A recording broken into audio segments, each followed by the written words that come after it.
update ng bayan. Maasahan anumang panahon. Magandang araw po sa ating lahat. Narito ang update sa lagay ng panahon ngayong araw ng Miyerkules, May 29, 2024. Sa ngayon ay southwesterly wind flow at frontal system ang mga weather systems na nakakaapekto ngayon sa ating bansa, samantalang localized thunderstorms naman ang makakaapekto sa natitirang bahagi pa ng ating kalupaan.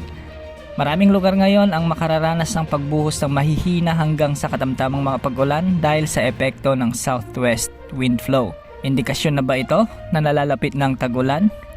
Ayon sa Pag-asa, may kriteria silang sinusunod bago ideklara ang opisyal na pagsisimula ng tag-ulan sa ating bansa. Kailangan ay tuloy-tuloy ang pag-uulan sa loob ng 5 araw at hindi dapat maantala lang 3 magkakasunod na araw. Idinagdag pa ng ahensya na ang pag-ulan ay hindi dapat bababa sa 1 milimetro upang maging kwalipikadong magkaroon ng ulan sa araw na iyon. Kaya sa loob ng 5 araw, kailangan mayroong 5 millimeters ng naobserbahang pag-ulan. May mga nakakalat na relay stations ang Pag-asa sa iba't ibang bahagi ng kanlurang bahagi ng bansa at ito ang magsisilbing kagamitan nila para masuri at masukat ng tama ang mga pag-ulan.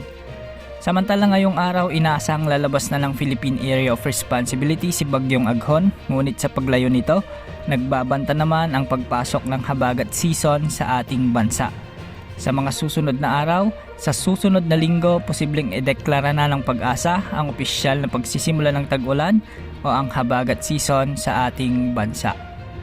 Para sa lagay ng panahon ngayong araw sa Luzon, asahan ang maulap na kalangitan na may mga kalat-kalat na pag-uulan at pagkidlat pagkulog sa bahagi ng Batanes kasama ang Babuyan Islands dahil sa frontal system.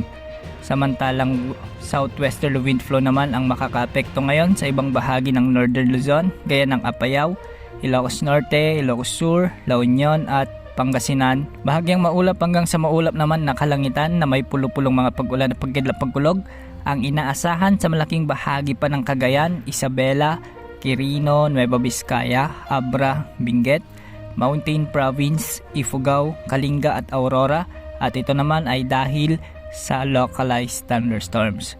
Ngayong Miyerkules din, sa bahagi ng Southern Luzon at sa Visayas ay magiging maulap ang mga kalangitan na may mga pulo-pulong pag-ulan at pagkidlat pagkulog dahil sa epekto pa rin ng southwest wind flow. Ang mga pag-ulang ito ay posibleng maranasan sa bahagi ng Bicol Region, Northern Samar, Oriental Mindoro, Marinduque at Romblon.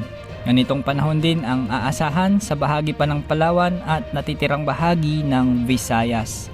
Sa Mindanao, magkakaroon din ng maulap na kalangitan na may kalat-kalat na pag-ulan at pagkidlat pagkulog, lalo na sa bahagi ng Zamboanga Peninsula at kalapit na lalawigan sa may Northern Mindanao at Soc-Sargen.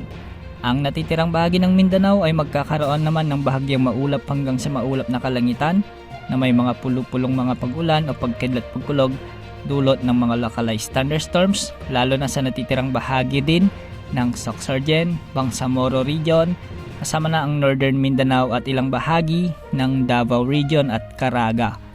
Sa Metro Manila, asahan naman ang halos maghapong maulap na kalangitan at mga biglang pagbuhos ng ulan dahil din sa epekto ng southwest wind flow.